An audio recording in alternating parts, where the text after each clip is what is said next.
Praise the lord. Sajeevahini వారు నిర్వహిస్తున్న conquerors no more chains అనే యూత్ మీటింగ్కి లైవ్లో జాయిన్ అయిన ప్రతి ఒక్కరికి, అలాగే యూట్యూబ్ లైవ్ స్ట్రీమ్ ద్వారా వీక్షిస్తున్న ప్రతి ఒక్కరికి ప్రభువైన యేసుక్రీస్తు అతి పరిశుద్ధమైన నామంలో ప్రత్యేకమైన వందనాలు తెలియజేస్తున్నాను. మీరందరూ యేసుక్రీస్తు కృప వలన క్షేమంగా ఉన్నారని ఆశిస్తున్నాము. మరి యొక్క ఈ యూత్ మీటింగ్ని మనం ప్రారంభించుకోవడానికి ముందుగా మనందరం కలిసి ప్రారంభ ప్రార్థించుకుందాం. ప్రేమ నమ్మకం ఉన్న ప్రియ పరలోక తండ్రి యేసయ్య, ఇంతవరకు మమ్మల్ని కాచి కాపాడి సంరక్షించి నీ బంగారు పాదం కింద నీ మిక్కిలి రెక్కల క్రింద సజీలకులోంచి మమ్మల్ని అందరినీ క్షేమంగా నడిపించిన విధానాన్ని బట్టి మీకు వెరలేని స్తుతులు స్తోత్రాలు చెల్లిస్తున్నామయ్యా.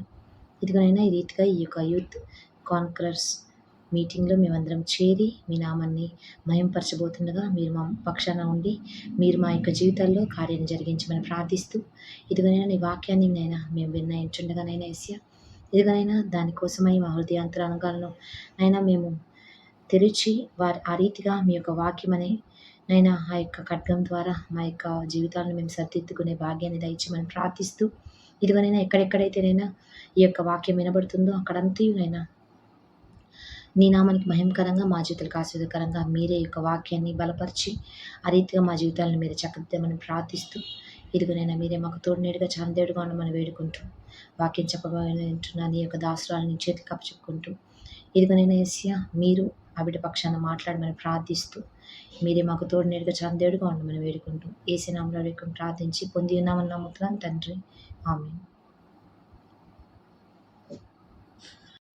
మరి ఈ ప్రాముఖ్యమైన సమయంలో మనతో పాటు ఈ వాక్యాన్ని పంచుకోవడానికి మన మధ్యలో సిస్టర్ జోష్నా గారు ఉన్నారు.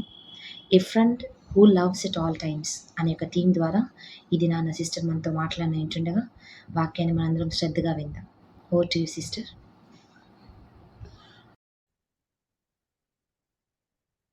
Praise the lord everyone. Welcome to conquerors. ప్రార్థన చేసుకొని మెసేజ్లోకి పోదాం. ప్రేమ ప్రియ పరలోకపు తండ్రి, ఈ యొక్క సమయం ఇచ్చినందుకు నీకు వందనములు, స్తోత్రములు తండ్రి. నాయన ఇక్కడ చేరి వచ్చిన బిడ్డలందరినీ బట్టి ప్రార్థిస్తున్నాం నాయన, నాతో మాతో మీ యొక్క వాక్యం ద్వారా మాట్లాడతారని, నిజమైన స్నేహితుడు ఎలా ఉంటాడు ఈరోజు నేర్చుకోబోతుండగా ప్రభా, మా అందరికీ మీ యొక్క జ్ఞానమును మా చెవులకు వినగల చెవులను ప్రభా మీరే దయచేస్తారని నమ్ముతూ ఈ యొక్క సమయం అంతటిని మీ చేతికి అప్పగించుకుంటూ, నీ యొక్క ఘనతకు నీ యొక్క మహిమకు పాత్రులంగా మేము పనిచేయుటకు మాకు సహాయం దయచేస్తారని నమ్ముతూ యేసుక్రీస్తు అతి పరిశుద్ధమైన నామంలో అడిగి పొందుకుని ఉన్నాం తండ్రి, ఆమేన్. సో ఈరోజు topic a friend who loves at all times. నిజమైన స్నేహితుడు విడువక ప్రేమించును. సో ఈ టాపిక్ లో మనము బైబిల్లో చూసుకుంటే స్నేహితుడు అంటే ఫ్రెండ్షిప్ గురించి చాలా చోట్ల రాసింది. అండ్ ఎక్కువగా మనకు ప్రావెబ్స్ అంటే సామెతలలో కనిపిస్తూ ఉంటది. సామెతలు 17:17 అక్కడ నిజమైన స్నేహితుడు ఏం చేస్తాడంటే విడువక ప్రేమిస్తాడు, దుర్దశలో అట్టివాడు సహోదరునిగా ఉండును. అంటే he will become a companion as a brother అన్నమాట. సో నిజమైన స్నేహితుడు, సో మనకి బైబిల్లో నిజమైన స్నేహం ఎక్కడి నుంచి వస్తుంది అనేది కూడా మనకు తెలుసు కదా. సో యేసుక్రీస్తే నిజమైన స్నేహితుడు. అయితే ప్రావెబ్స్ లో ఇంకా చాలా చోట్ల స్నేహితుడి గురించి రాసి ఉంటది. అయితే ఒక ట్రూ ఫ్రెండ్ ఏం చేస్తాడు అని రాసిందంటే ప్రావెబ్స్ 27:6, సామెతలు 27:6 వచనంలో, faithful are the wounds of a friend who corrects out of love and concern. అయితే నిజమైన స్నేహం చేసే వాళ్ళు ఏం చేస్తారంటే ఒకవేళ తప్పు చేసినా కానీ వెంటనే కరెక్ట్ చేయడానికి రెడీగా ఉంటారు. ఎందుకంటే ఆమ్, వాళ్ళకి వెనకాడరు. ఎందుకంటే తప్పు చేయడం వాళ్ళకి ఇష్టం ఉండదు కాబట్టి ఇమీడియట్ గా కరెక్ట్ చేయడానికి ఇష్టపడతా ఉంటారు. అవుట్ ఆఫ్ లవ్ అంటే ప్రేమ ఉంటే ఏం చేస్తారంటే దే విల్ కరెక్ట్ ఫ్రెండ్. అయితే ఎప్పుడైతే నిజమైన స్నేహం కలిగి ఉంటారో వారికి నిజమైన ప్రేమ కూడా కలిగి ఉంటారు. కాబట్టి వాళ్ళు ఏం చేస్తారంటే తెలుగులో ఏమనుందంటే మేలును కోరి స్నేహితుడు గాయము చేయును.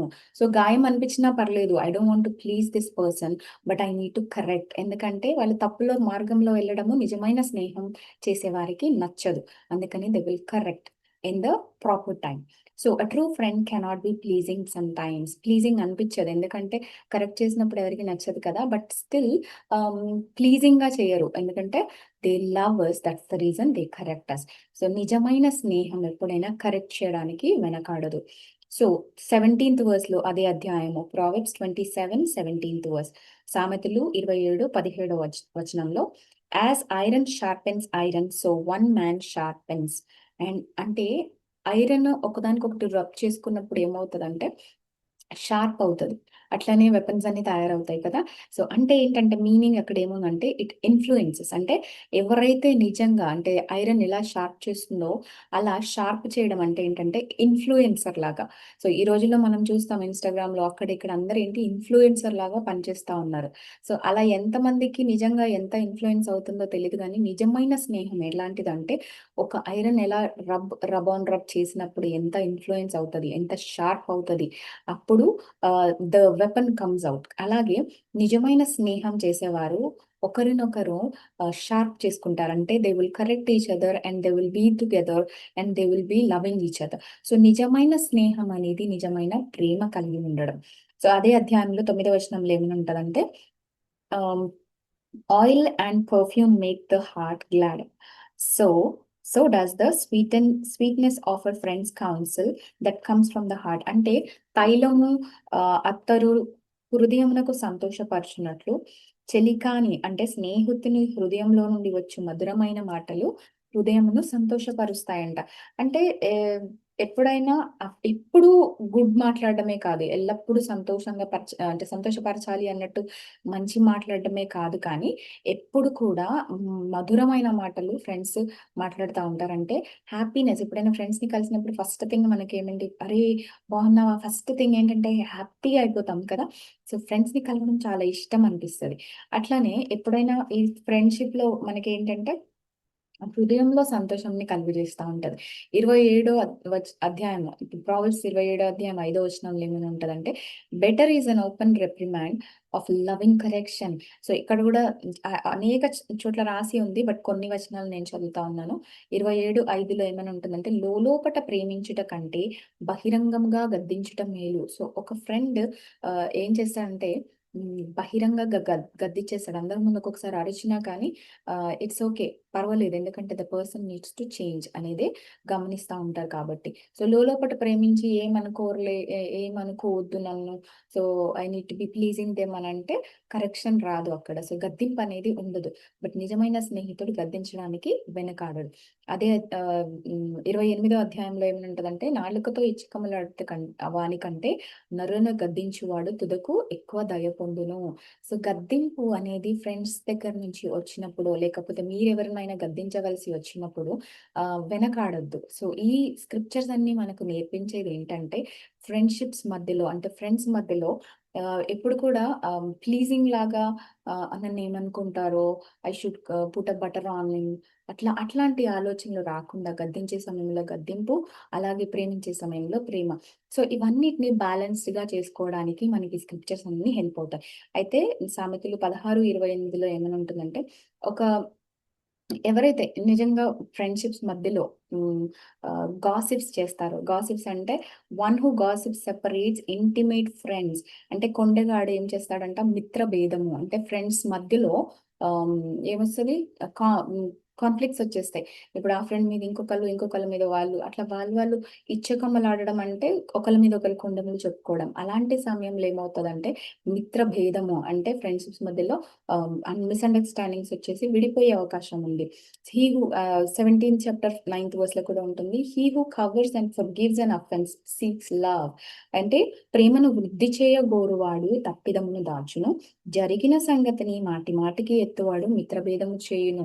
సో, ఎప్పుడైనా ఏదైనా సీక్రెట్ చెప్పారనుకోండి, నేను ఇలా చేశాను అని తప్పు, ఏదైనా ఇట్లా అయిపోయింది అని చెప్పి దాన్ని చేశారనుకో మాటి మాటికి దాని గురించి ఎత్తడమో, లేకపోతే ఆ సీక్రెట్‌ని బయట పెట్టడమో అలా చేస్తే ఏమవుద్ది నమ్మక ద్రోహం చేసినట్టు. సో, మిత్ర భేదము చేసినట్టు లెక్క. సో, మనకి బైబిల్‌లో చాలా చోట్ల ఫ్రెండ్‌షిప్స్ గురించి రాసి ఉంది. అంతే కాకుండా కొంతమంది ఫ్రెండ్స్ ఉన్నారు. సో, ఈ కొంతమంది ఫ్రెండ్స్‌లో 2 డిఫరెంట్ సెట్ ఆఫ్ ఫ్రెండ్స్‌ని ఈరోజు చూద్దాం. ఒక నలుగురు ఫ్రెండ్స్. ఆ నలుగురు ఫ్రెండ్స్ ఎవరంటే ఆహ్, యోబు. యోబు, జోబ్ మనకందరికీ తెలిసిందే. యోబు కి ఒక ముగ్గురు ఫ్రెండ్స్ ఉంటారు. సో, ఆ ముగ్గురు ఫ్రెండ్స్ బైబిల్‌లో ఏమని ఉంటదంటే, యోబుకి ఎప్పుడైతే ఆయన యొక్క ఆయన ఒక పరీక్ష గుండా వెళ్తున్నప్పుడు వాళ్ళ ఫ్రెండ్స్‌కి న్యూస్ తెలుస్తది. యోబు చాలా దయనీయమైన పరిస్థితిలో ఉన్నాడు. ఆయన తట్టుకోలేని పెయిన్‌తోని బాధపడుతున్నాడని చెప్పి వాళ్ళకి తెలిసినప్పుడు వాళ్ళు డిఫరెంట్ ప్లేసెస్‌లో ఉన్నట్టుగా ఉంటది బైబిల్‌లో మనం చూస్తే. యోబు 2వ అధ్యాయము 11వ వచనం నుంచి 13వ వచనంలో రాసి ఉంటుంది. సో, అక్కడ ఏంటంటే యోబుకి తెలుసు, మనకందరికీ తెలిసిందే. యోబుకి దేవుడే అలౌ చేస్తాడు. ఆయనకు ఒక పరీక్ష ద్వారా వెళ్ళడానికి, అంటే స్కిన్ మీద వచ్చిన డిసీజ్ ద్వారా ఆయన యొక్క పరీక్ష ద్వారా వెళ్ళడానికి దేవుడే అనుమతిస్తాడక్కడ. కానీ ఆయన అనుభవించే పెయిన్ ఎంత ఘోరంగా ఉంటదంటే, ఏ మనిషికొచ్చినా తట్టుకోలేడు అన్నంత ఘోరంగా ఉంటుంది. సో, యోబుకి వచ్చిన పరీక్షను ఈ ఫ్రెండ్స్ తెలుసుకున్నప్పుడు వాళ్ళేం చేస్తారంటే, 2వ అధ్యాయం 11-13 వచనం వరకు రాసుంటుంది. విజిటింగ్ అన్ అడ్వర్సరీ అంటే ఆపద సమయంలో వాళ్ళు ముగ్గురు ఏం చేస్తారంటే, now when Job's 3 friends heard of all his adversity that had come upon him, each one came from him his own place. So వాళ్ళు డిఫరెంట్ ప్లేసెస్ లో ఉన్న వాళ్ళు ఏం చేస్తారంటే, for they had made an appointment together. So వాళ్ళు ముగ్గురు కలిసి మాట్లాడుకొని ఒక అపాయింట్మెంట్ ఫిక్స్ చేసుకొని ఏం చేస్తారంటే, ఈ యోబుని కలవడానికి, to sympathise with him and to comfort him. So ఇక్కడ ఏం చేస్తున్నారు, ముగ్గురు కలిసి ఒక ప్లాన్ వేసుకుంటున్నారు, ఒక అపాయింట్మెంట్ తీసుకొని ఆ టైంలో ఏం చేద్దాం అనుకున్నారంటే, యోబుని కలిసి ఆయనతో పాటు కూర్చొని ఆయన బాధలు, అంటే తెలుగులో ఏమనుందంటే ఆయనతో ఆదరణకి కోసము వాళ్ళు ముగ్గురు ప్లాన్ చేసుకొని బయలుదేరుతారనమాట. When they looked from distance, దూరం నుంచి వాళ్ళు యోబుని చూడగానే ఏమవుదంటే, they did not recognize him. ఆయనని చూసి కూడా గుర్తుపట్టలేనంత పరిస్థితిలో ఉంటాడు యోబు. ఎందుకంటే బికాస్ ఆఫ్ హిస్ డిస్ఫిగర్మెంట్, అంటే ఆయన యొక్క ముఖము, రీతి, ఎవ్రీథింగ్ మొత్తం ఆయన యొక్క షేప్ కూడా మారిపోయిందని బైబిల్లో రాసింది. ఎందుకంటే ఆయనకు వచ్చిన డిసీజ్ వల్ల, ఆయనకు వచ్చిన స్కిన్ ప్రాబ్లం వల్ల ఆయనకు మొత్తం డిస్ఫిగర్మెంట్ అయిపోతుంది అనమాట. దే రేజ్డ్ దేర్ వాయిస్, అక్కడ దూరం నుంచి చూసి వాళ్ళు ఏం చేస్తారంటే, they raised their voices and wept and each one tore his robe in grief. ఒక్కొక్కళ్ళు ముగ్గురు కూడా ఆయన వాళ్ళ బట్టలు చింపుకొని మరీ గట్టిగా లౌడ్ గా ఏడవడం స్టార్ట్ చేస్తారు. ఎందుకంటే ఆయన అంటే యోబు వెళ్ళే ఆ యొక్క బాధని ముగ్గురు కూడా పర్సనల్ గా చూసి వాళ్ళు అనుభవించే ఆ బాధని వాళ్ళు గట్టిగా లౌడ్ గా ఏడుస్తా ఉంటారు. So they sat down on the ground with Job for 7 days and 7 nights and no one spoke a word to him. So ఇక్కడ ఏం చేస్తున్నారు, దగ్గరకు వచ్చి, ఎట్లున్నావు యోబు ఎట్లా ఉన్నావు, నీకు ఎట్లా జరిగింది, అసలు ఏంటి సంగతి, ఏమైంది, ఎందుకు ఇట్లా అయిందంటావు, అది దాన్ని ఏమి మాట్లాడలే. ఏం చేశారు, just they sat down with him. ఆయనతో పాటు కూర్చున్నారు. ఎన్ని రోజులు, 7 రోజులు, రాత్రి పగలు మొత్తం 7 రోజులు కూడా ఆయనతో పాటు జస్ట్ కూర్చున్నారు. అయితే for they saw that his pain was very great and they did not speak. వాళ్ళు అక్కడ ఏం మాట్లాడలేదు. ఎందుకంటే వాళ్ళకి తెలుసు యోబు ఒక పరీక్ష ద్వారా వెళ్తున్నాడు and it is so painful that ఆ పెయిన్ ని ఆయన ఎంత భరిస్తున్నాడంటే, వాళ్ళు తట్టుకోలేనంత పెయిన్ ద్వారా పోతున్నారు కాబట్టి అక్కడ ఏం మాట్లాడట్లేదు. సో ఫ్రెండ్షిప్ మధ్యలో కూడా మనకి ఇక్కడ ఒక లెసన్ ఏంటంటే, కొన్ని పరిస్థితుల్లో కొన్ని విషయాలు మాట్లాడకుండా జస్ట్ వాళ్ళతో కూర్చోవడం కూడా ఒక చాలా చాలా ఇంపార్టెంట్ థింగ్. ఏంటంటే అక్కడ ఏం జరుగుతుంది, ఏమవుతుంది అనేది క్వశ్చన్ చేయడం ఆపేసి, కొన్ని చోట్ల కామ్‌గా, క్వైట్‌గా వాళ్ళతో పాటు కూర్చోవడం కూడా చాలా ఇంపార్టెంట్. అంటే ఫ్రెండ్షిప్స్ మధ్యలో ఇది వెరీ ఇంపార్టెంట్ లెసన్ అన్నమాట. సో ఆ 7 రోజులు కూడా పొద్దున్న నుంచి సాయంత్రం నైట్ మొత్తం అంతా వాళ్ళు ఆయనతోనే కూర్చున్నట్టుగా ఉంది. కానీ ఒక్క మాట కూడా మాట్లాడలేదు. ఎందుకంటే that is called wisdom. So when it is time to cry, they cried. And when it is time to just sit down with him in calm, like కామ్‌గా ఏమి మాట్లాడకుండా క్వైట్‌గా కూర్చోవడం ద్వారా వాళ్ళు ఏం చేస్తున్నారంటే, they are giving some time for యోబుకి ఇంకా వాళ్ళకి కూడా, అంటే 7 రోజులు క్వైట్‌గా ఉన్నారనమాట. అయితే మనకి ప్రసంగి 3లో ఒకటి రాసుంటది. There is a time for everything and a season for every activity. ప్రతి దానికి సమయం కలదు. ఆకాశం క్రింద ప్రతి యత్నముకు సమయం కలదు. 3వ వచనం రాసుంటది, ఏడ్చుటకు, నవ్వుటకు, దుఃఖించుటకు. ఇంకా 7వ వచనంలో రాసుంటుంది, మౌనంగా నుండుటకు, మాట్లాడుటకు. జ్ఞానము కలిగిన వారు సమయానుసారంగా మాట్లాడతారు, సమయానుసారంగా రెస్పాండ్ అవుతారు. సో ఫ్రెండ్షిప్స్ మధ్యలో మనకి ఒక లెసన్ ఏంటంటే, some times we need to be quiet. And sitting with them, ఏం మాట్లాడకుండా క్వైట్గా కూర్చోవడం కూడా కంఫర్ట్ని ఇస్తుంది అనమాట. సో ఈ 7 రోజుల తర్వాత అప్పుడు యోబు ఆయన నోరు తెరిచి మాట్లాడినట్టుగా 3వ అధ్యాయంలో స్టార్ట్ అవుతా ఉంటుంది. సో ఆ తర్వాత వాళ్ళ లైఫ్‌లో ఏమేం జరిగాయి? లేకపోతే అసలు దేవుని గురించి వాళ్ళ మాటలు మొత్తం యోబు ఆ బుక్ మొత్తము ఓన్లీ వాళ్ళ నలుగురు మధ్యలో జరిగిన డిస్కషన్ మాత్రమే రాసుంటుంది. ఈవెన్ లాస్ట్ అధ్యాయానికొచ్చే వరకు కూడా యోబు మాట్లాడిన ప్రతి మాటలో ఎక్కడ దోషం కనిపించలేదంట గానీ, వాళ్ళ ఫ్రెండ్స్ మాట్లాడే మాటల్లో ముగ్గురు ఎలీఫజు ఇంకా రిమైనింగ్ ఫ్రెండ్స్ ఉన్నారు కదా! వాళ్ళు మాట్లాడే మాటల్లో దోషం ఉందని చెప్పి దేవుడు ఏం చెప్తాడంటే, మీరు ముగ్గురు వెళ్లి బలిపీఠంకి అరేంజ్ చేసుకోండి. మీకోసం యోబు మరలా ప్రార్థన చేస్తాడు. ప్రార్థించినప్పుడు అప్పుడు ఏం జరుగుద్దంటే, యోబు ప్రార్థన స్టార్ట్ చేసి వాళ్ళ గురించి ప్రార్థించిన తర్వాత యోబుకు double the portion of blessing మళ్ళా కలిగినట్టు చూస్తాం. అంటే వాళ్ళు వచ్చిన రీజన్ ఏంటంటే పెయిన్‌లో ఉన్నప్పుడు కంఫర్ట్ కోసం వచ్చారు. చాలా చాలా డిస్కస్ చేశారు. యోబు బుక్ మొత్తం మనం చదివితే వాళ్ళ మధ్యలో జరిగిన డిస్కషన్ మాత్రమే ఉంటది. సో యోబు వాళ్ళ గురించి ప్రార్థించినట్టుగా కనిపిస్తది. సో ఒకరికి ఒకరు ప్రార్థించుకోవడం ఫ్రెండ్‌షిప్‌లో జరగాల్సిన ఇంపార్టెంట్ థింగ్. ఒకరి కొరకు ఒకరు ప్రార్థించుకోవాలి. ఒకరి కొరకు ఒకరు ఆలోచించాలి. సో ఇది నిజమైన స్నేహం అనంటే. మరొక నలుగురు ఫ్రెండ్స్‌ని గురించి చూద్దాము. అది దానియేలులో రాసింది. దానియేలు 1:17లో ఉంటుంది. అక్కడేమని రాసిందంటే నలుగురిని అంటే నలుగురనే కాదు మిగతా వాళ్ళందరిని కూడా అక్కడున్న రాజు తీసుకొచ్చుకున్నట్టుగా కనిపిస్తది. ఎందుకంటే వాళ్ళకు జ్ఞానము కలిగిన వారు, ఇంకా వాళ్ళు రాయల్ ఫ్యామిలీ నుంచి వచ్చిన వారై ఉండాలని చెప్పేసి యూదా దేశం నుంచి తెచ్చుకున్నట్టుగా కనిపిస్తది. అందులో నలుగురు ఎవరంటే డానియేల్, షడ్రక్, మెషక్, అబేద్నెగో. సో మనకందరికీ చిన్నప్పటి నుంచి వినే ఉంటాం ఈ నలుగురు గురించి. సో ఈ నలుగురు ఏంటంటే వాళ్ళకి దేవుడు ఏమిచ్చాడంటే to these 4 young men God gave knowledge and understanding of all kinds of literature and learning. For David could understand visions and dreams of all kinds. So ఒక్కొక్కళ్ళకి దేవుడు చాలా చాలా గిఫ్ట్స్ ఇచ్చాడు. అంతేకాకుండా డానియల్‌కి సెపరేట్‌గా ఆయనకి విజన్స్ అండర్స్టాండ్ చేసుకునేది ఒక గొప్ప జ్ఞానం ఇచ్చినాడు అనమాట. ఈ నలుగురికి దేవుడు జ్ఞానమును, సకల శాస్త్ర ప్రవీణతయు, వివేచనయు అనుగ్రహించెను. అయితే ఆ టైంలో ఏమైతుందంటే కింగ్‌కి ఆహ్, ఆహ్, అందరు జ్ఞానుల్ని చంపేద్దాం అనుకుంటాడు. ఎందుకంటే కింగ్‌కి ఒక కల వస్తది. ఆ కల వచ్చినప్పుడు కలని చెప్పాలి, కల యొక్క భావము చెప్పాలి అని చెప్పి ఒక టాస్క్ ఇచ్చినప్పుడు జ్ఞానులెవ్వరూ చెప్పలేకపోతారనమాట. సో అప్పుడేం చేస్తారంటే వీళ్ళందరూ జ్ఞానులు కాబట్టి వీళ్ళందరిని చంపడానికంటే ఈ నలుగురు కోసం కూడా వెతుకుతా ఉంటారనమాట. అప్పుడు డానియేల్ ఏం చేస్తాడంటే వెళ్ళేసి ఆహ్, కింగ్‌తో అడుగుతాడు. ఏమని నాకు కొంచెం సమయం ఇయ్యండి. నేను వస్తాను. నేను కంపల్సరీ చెప్తాను అని ఒక కన్ఫర్మేషన్ రాజుకి చెప్పి వెనకకొచ్చి ఆయన ఇంటికొచ్చి ఏం చేస్తాడంటే ఈ నలుగురు ఫ్రెండ్స్ కలిసి ఏం చేస్తారంటే డానియేల్ ఒక మాట చెప్తాడంటే, "మీరు మాతో ఈరోజు కూర్చొని ఇప్పటినుంచి దేవుణ్ణి అడుగుదాం. We will plead to God that he is going to reveal the dream." అంటే ఎవరైతే ఇప్పుడు మన నలుగురం ప్రార్థించినాం అనుకోండి, అప్పుడు దేవుడు మనకు ఈ యొక్క విజన్‌ని రివీల్ చేస్తాడు. అందుకని మనం అందరం కలిసి ప్రార్థన చేద్దామంటాడు. సో ఇప్పుడున్న సిట్యుయేషన్‌లో వాళ్ళకి అంటే వాళ్ళని చంపేంత ఆహ్, దాగా వచ్చింది. చంపే వరకు వచ్చింది. సో అలాంటి టాప్ మోస్ట్ సిట్యుయేషన్ ఇంకది నెక్స్ట్ ఇంకా రోజు చెప్పకపోతే they going to die. So అలాంటి టైంలో ఫ్రెండ్స్ నలుగురు కలిసి ఏం చేస్తున్నారు? They are pleading God. So పరలోకమందున్న తండ్రికి మనం మొరపెట్టుకుందాం అప్పుడు. ఆయన ఏం చేస్తాడంటే కటాక్షం కలిగి మనము ఆయన నుంచి కటాక్షం పొందు నిమిత్తమై ఆయనను వేడుకొనుడు అని చెప్పేసి హెచ్చరిస్తాడనమాట. అంతటా రాత్రి యందు దర్శనము చేత దానియేలుకు మర్మము బయలుపరచబడెను.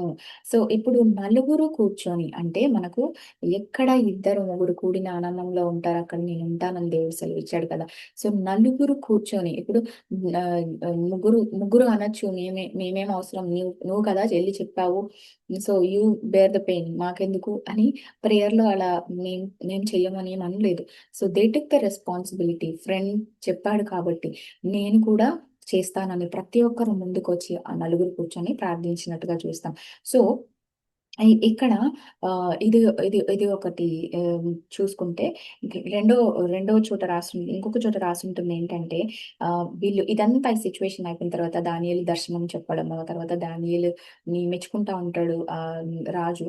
ఆ తర్వాత డానియేల్ ఆ సిట్యుయేషన్ అయిపోయిన తర్వాత నెక్స్ట్ ఏం చేస్తాడంటే రెండో అధ్యాయం దానియేలు 2:49 ఏముంటదంటే Daniel requested king to appoint friends Hananiah, Mishael, Azariah as administrators over province. అంటే అక్కడ ఉన్న మొత్తం రాజ్యాంగంలో ఇందును గూర్చి ప్రత్యుత్తరం ఇవ్వాలన్న చింత మాకు సారీ అక్కడ ఏం చేస్తాడంటే ఉన్న ప్రావిన్స్‌లో వాళ్ళని అడ్మినిస్ట్రేటర్స్‌గా ఎన్నుకోనమని చెప్పేసి ఒక రిక్వెస్ట్ పెడతాడనమాట. సో, ఇప్పుడు డానియేల్ ఏం చేస్తున్నాడు? ఆయనకి ఘనత వచ్చేసింది. కానీ వదలలేదు. ఫ్రెండ్స్‌ని కూడా రెఫర్ చేస్తున్నాడు. సో, ఫ్రెండ్స్ మధ్యలో ఏముంటది? రెఫరెన్స్ ఇచ్చుకుంటాం కదా! ఇప్పుడు ఎక్కడన్నా ఇంటర్వ్యూకెళ్ళినప్పుడు ఫ్రెండ్స్ ఏం చేస్తారు? రెఫర్ చేస్తారు కదా! ఎవరైనా ఉంటే చెప్పండిరా జాబ్ కావాలి కదా! సో, అట్లనే డానియేల్ కూడా ఏం చేస్తున్నాడంటే, he was not being so selfish. He is taking care of his friends. ఎళ్ళేసి కింగ్‌ని రెఫర్ చేసినప్పుడు కింగ్ వాళ్ళ ముగ్గురిని అపాయింట్ చేసుకుంటాడనమాట. అడ్మినిస్ట్రేటర్స్ లాగా అపాయింట్ చేసుకుంటాడు. సో, ఈ డానియేల్ మరొక ఇన్‌స్టెన్స్ ఏముంటదంటే, మూడో అధ్యాయం 16 వచనం.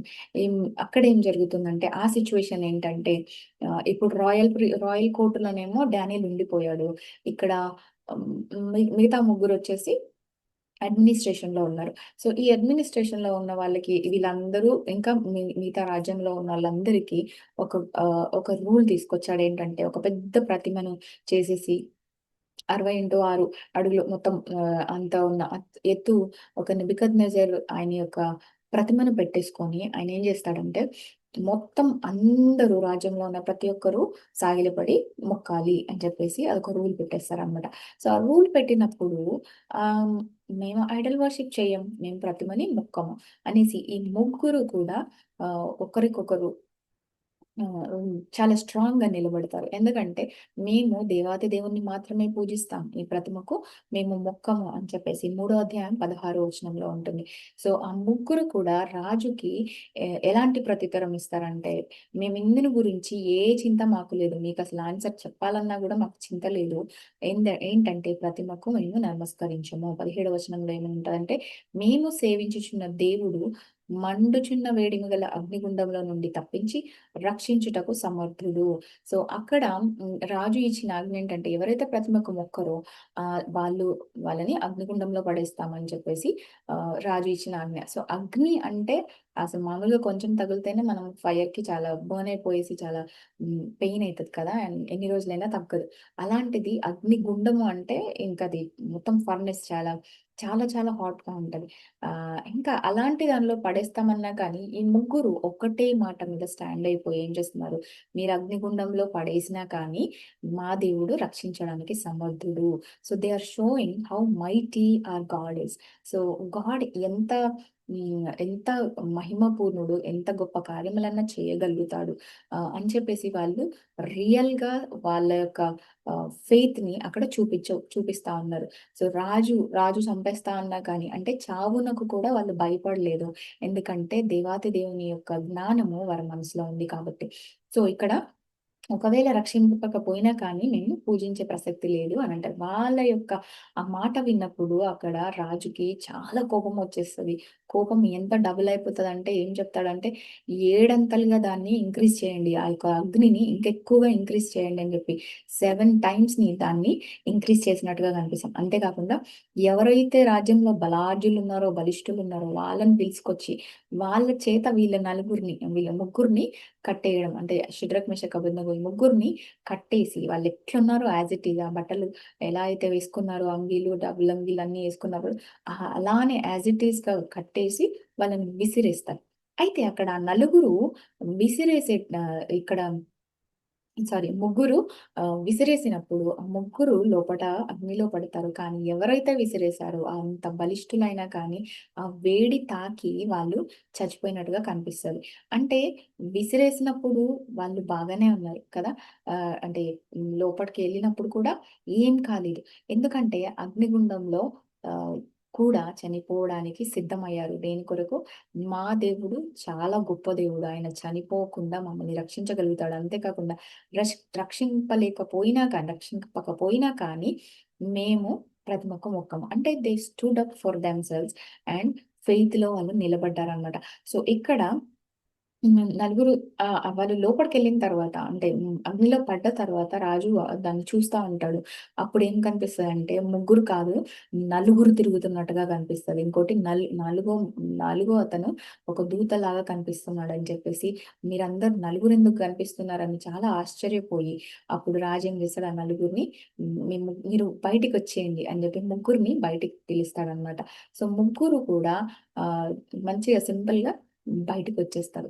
బయటికొచ్చేసినప్పుడు చాలా ఆశ్చర్యపోతారు. మీరు ముగ్గురిని కదా వేసింది. నలుగురు ఎలా ఉన్నారు? అదొకటే కాకుండా వాళ్ళందరిని పైనుంచి కిందకి తరిమి పరీక్షించి వారి శరీరములకు అగ్నియే కానీ, హానియే కానీ ఏం కాకుండా వస్త్రములు చెడిపోకుండుట గాని, అగ్ని వాసన అయినా కానీ వారి దేహములకు తగలకుండుట చూస్తాడనమాట. సో, రాజుకి చాలా ఆశ్చర్యం అయితది. అసలు అంత వేసిన వాళ్ళే అంత బలిష్ఠులే వాళ్ళు కాలిపోయి అక్కడ చనిపోయారే! వీళ్ళకి ఒక్కటి కూడా అసలు వాసన కాదు కదా! హెయిర్ కాదు గదా! స్కిన్ ఏది కూడా ఎక్కడ కూడా కాలినట్టు గాని ఏది లేదు. సో, రాజాజ్ఞకి వాళ్ళు భయపడలేదు. సో, యూనిటీగా ఉన్నప్పుడు ఫ్రెండ్స్ కూడా ముగ్గురు ఎక్కడ కూడా రాజు ఆజ్ఞ ఇది, అమ్మో! ఇది రాజు ఆజ్ఞ అని వాళ్ళు ఏ విషయంలో కూడా భయపడలేదు. ఎందుకంటే వాళ్ళు దేవాతి దేవునికి మాత్రమే భయము, భక్తి కలిగి ఉన్నారు కాబట్టి. ఇంకంతే కాకుండా దే వర్ యునైటెడ్. ఇంకా అప్పటినుంచి ఏమవుతదంటే రాజుకి అసలు ఇంత గొప్ప దేవుడు ఎలా రక్షించగలిగాడు? అసలు ఇంత ఫర్నెస్ అసలు ఇంత హీట్‌లో ఇట్లా రక్షించగలిగాడు? ఇది అసాధ్యం కదా అసలు అని చెప్పేసి రాజు ఇమ్మీడియేట్‌గా ఒక నూతన శాసనంని క్రియేట్ చేయడం జరుగుతది. అక్కడి నుంచి ఆ నూతన శాసనం ఏంటంటే ఈ ఈ యొక్క దేవుడు ఎవరైతే ఈ షడ్రక్, మెషక్, అబేద్నెగో ఎవరైతే వీళ్ళు పూజిస్తున్నారో ఈ దేవుడు పూజార్హుడు, రక్షించుటకు సమర్థుడు అగు దేవుడు, ఈ దేవుడు కాక మరొక దేవుడు లేనే లేడు. ఏ జనులలో కానీ, రాష్ట్రంలో కానీ, ఏ భాష మాట్లాడు వారితో కానీ ఈ షడ్రక్, మెషక్, అబేద్నెగో వారి దేవుడు ఈ దేవుడిని ఎవరైతే దూషిస్తారో వాళ్ళు తుత్తునియలుగా చేస్తారు. అంటే they will be cut into pieces. ఇంకా వాళ్ళ ఇల్లు పెంటకుప్పగా మారును. అంటే the house is going to be rubbled అని చెప్పేసి ఆయన ఒక గొప్ప శాసనం తీసుకొస్తాడు. ఎందుకు అంటే ఈ ముగ్గురు కూడా యునైటెడ్‌గా ఉండి దేవుని యొక్క మాటకు లోబడేవారుగా ఉన్నారు. అంతే కాకుండా చావడానికి కూడా సిద్ధంగా ఉన్నారు. అయినను రక్షిస్తాడు అనే ఒక ఫెయిత్‌ని వాళ్ళు కలిగి ఉన్నారు. అలా నిలబడ్డందుకు ఆ మొత్తం రాజ్యము, ఆ రాష్ట్రము, ఏ రాష్ట్రమైనా, ఏ భాష మాట్లాడే వాళ్ళైనా అంటే the whole nation they turned because of their faith. So, friends అందరూ ముగ్గురు కలిసినప్పుడు వాళ్ళేం జేస్తుండొచ్చు? అందరూ కలిసి ఉండొచ్చు కదా! అంతేకాకుండా డేనియల్‌తో కలిసి గూడా ప్రార్థించి ఉండొచ్చు. సో, వీళ్ళు ముగ్గురు ఎందుకు స్పెషల్‌గా మిగిలుంటారు? Because they are together and they are praying together. So, కలిసి ప్రార్థన చేసుకోవడం. అంటే ఫ్రెండ్స్ మనం ఒక నలుగురం కలిసినప్పుడు అసలేం జేస్తున్నాం? అసలు నలుగురు ఫ్రెండ్స్ బయటికెళ్తే ఇప్పుడు ఈ రోజుల్లో చూసుకుంటే జనరల్‌గా టాక్స్ ఎలా నడుస్తున్నాయి అసలు? ఎంతవరకు నిజంగా మనము దేవుని మాటలే మాట్లాడుతున్నాం? ఒక నలుగురం కలిసి కూర్చున్నామంటే నిజంగా అక్కడ గాడ్స్ ప్రెజెన్స్ కనిపిస్తుందా? నిజంగా మనం దేవుని యొక్క భయమును కలిగి ఉన్నామా? నలుగురం కలిసినామంటే అసలు ఎలా ఉంది? లోకపు మాటలు మాట్లాడుతున్నామా? ఈ ఫ్రెండ్స్‌ని చూస్తే ఈ నలుగురు ఫ్రెండ్స్ ఇంకా యోబు ఆ నలుగురు ఫ్రెండ్స్. వాళ్ళ యోబు గ్రంథంలో చూసుకుంటే వాళ్ళ మొత్తం డిస్కషన్ మొత్తం దేవుని గురించి మాట్లాడుతా ఉంటారు. సో, మనం ఒక నలుగురం బయటికెళ్తున్నాం, ఒక నలుగురు ఫ్రెండ్స్‌తో ఉన్నాము అనంటే నిజంగా దేవుడు ఆ ప్లేస్‌లో ఘనపరచబడుతున్నాడా? మనం అది గమనించుకోవాలి. ఇంకోటి యేసుక్రీస్తే నిజమైన దేవుడు అండ్ నిజమైన స్నేహితుడు అని మనకు యోహాను 15:15లో రాసుంటుంది. ఏమని I have called you my friends, మిమ్మును నేను స్నేహితులని పిలిచితిని. ఎందుకనగా నేను నా తండ్రి వలన వినిన సంగతులన్నీ మీకు తెలియజేసినాను. అయితే మనకు బైబిల్‌లో ప్రతి ఒక్క వచనంలో ఆహ్, చాలా చాలా లైఫ్ ఉందన్నమాట. So, it is just life. అంటే దేవుని యొక్క వాక్యము జీవమై ఉన్నది అండి, శక్తి అయి ఉన్నది. అయితే ఈ వాక్యంని ఎప్పుడైతే చదువుతామో మనకు జ్ఞానం కలుగుతుంది. సో, ఈ సంగతులు అంటే కొన్ని మర్మమైన సంగతులు అంటే ఇప్పుడు డానియేల్‌కి కొన్ని మర్మములు అవి అసలు ఎవరికీ బయట పెట్టేవి కాదు. అంటే గూఢమైన సంగతులు. They are very secret. అంటే ఆయన తర్వాత ఎప్పుడైతే డానియేల్‌కి ఆన్సర్ వచ్చిందో ఆ టైంలో ఎంత స్తుతిస్తాడు, అక్కడ రాసి ఉంటుంది థర్డ్ చాప్టర్‌లో. ఆహ్, కంటిన్యూయస్‌గా ఆయనని ప్రైజ్ చేస్తా ఉంటాడు. దేవుడిని ప్రైజ్ చేస్తా ఉంటాడు. ఎందుకంటే ఆయన గూఢమైన సంగతులను దేవుడికి చెప్తా ఉన్నాడు. అంటే మనం ప్రార్థనలో కూర్చొని, అంటే యూనిటీగా ప్రేయర్ చేసినప్పుడు గానీ, సింగిల్‌గా కూర్చొని ప్రేయర్ చేసినప్పుడు కానీ, దేవుడు మనకు గూఢమైన సంగతులను బయలుపరుస్తా ఉంటాడు. ఇర్మియా 33:3లో కూడా ఉంటుంది కదా! ముఖ్యంగా మనం గుర్తుపెట్టుకోవాల్సింది ఏంటంటే, ఇట్స్ ఎ ప్రామిస్ ఏంటంటే, ఇమ్మీడియేట్‌గా కాల్ చేసేస్తాం ఎవరికన్నా ఏమైనా అయింది అని అంటే కాల్ కొట్టేస్తాం కదా! అరే! ఇట్లా అయింది అని చెప్పేసి మాట్లాడేస్తా ఉంటాం. ఇన్‌స్టెడ్ ఆఫ్ కాలింగ్ అదర్స్, వేరే వాళ్ళకి కాల్ చేసే కంటే, అక్కడ ఇర్మియా 33:3లో ఉంటుంది. Call unto me and I will answer you and I will tell you what, మీకు తెలియని గూఢమైన సంగతులను నేను మీకు తెలియజేస్తాను అని చెప్పి. అంటే మీకు ఎప్పుడు కూడా మీరు చూసుండరు. అలాంటి గొప్ప కార్యములు, అలాంటి గొప్ప గూఢమైన సంగతులను నీకు తెలియజేస్తా అంటున్నాడు. అంటే ఇట్స్ ఎ ప్రామిస్. సో, ఇలాంటి గొప్ప గూఢమైన సంగతులని మన కొరకు దాచిపెట్టినప్పుడు, మనం ఒక్కటే చేయాల్సిన పని ఏంటంటే, we need to sit in the presence of the Lord. So, మనం బయటికి వెళ్ళినప్పుడు నిజమైన సాక్షులుగా ఉంటున్నామా? 10 మందిలో ఉన్నప్పుడు మనం నిజమైన సాక్షులుగా ఉంటున్నామా దేవునికి? మనం గమనించుకోవాలి. నలుగురం కూర్చున్నప్పుడు మన యొక్క మాటలు నిజంగా ఇతరులను బలపరుస్తున్నాయా? ఇప్పుడు ఈ రోజుల్లో చూసుకుంటే సిన్ ఈజ్ ఎవ్రీవేర్. అసలు ఎవ్రీబడీ హాస్ ఫోన్ కదా! సో, ఫోన్‌లో ప్రతీదీ ఎవ్రీథింగ్ ఈజ్ అవైలబుల్. చిన్న పిల్లల నుంచి పెద్దవాళ్ళ దాకా అసలింక దాంట్లోనే, అసలింక అదే లోకము, అదే లైఫ్ లాగా ఉన్నారు ఒక్కొక్కళ్ళు చూసుకుంటే. అంటే సాటన్ ఎంత అడ్వాన్స్‌మెంట్ తీసుకొచ్చినప్పుడు, సాటన్ ఎంత అగ్రెసివ్‌గా పనిచేస్తుందంటే, దేవుని యొక్క ఆత్మ నుంచి దూరంగా తీసుకెళ్ళడానికి చాలా పని, అది మాత్రం చాలా పని చేసుకుంటూ పోతుంది.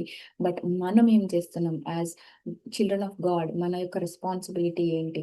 మనము ఇతరులకు చెప్పగలిగేలాగా ఉండాలి. మన యొక్క జీవితమే ఒక సాల్వేషన్ గివర్ లాగా ఉండాలి. ఎందుకంటే మనము ఈ రోజుల్లో మనము ప్రతి ఒక్కరికి ఎళ్లి మాటలు చెప్పలేము. కానీ మన యొక్క బిహేవియర్, మన యొక్క లైఫ్ స్టైల్ ఇట్‌సెల్ఫ్ ఏంటంటే ఒక గొప్ప టెస్టిమనీ. సో, ఒక గొప్ప సాక్ష్యం లాగా ఉండాలి.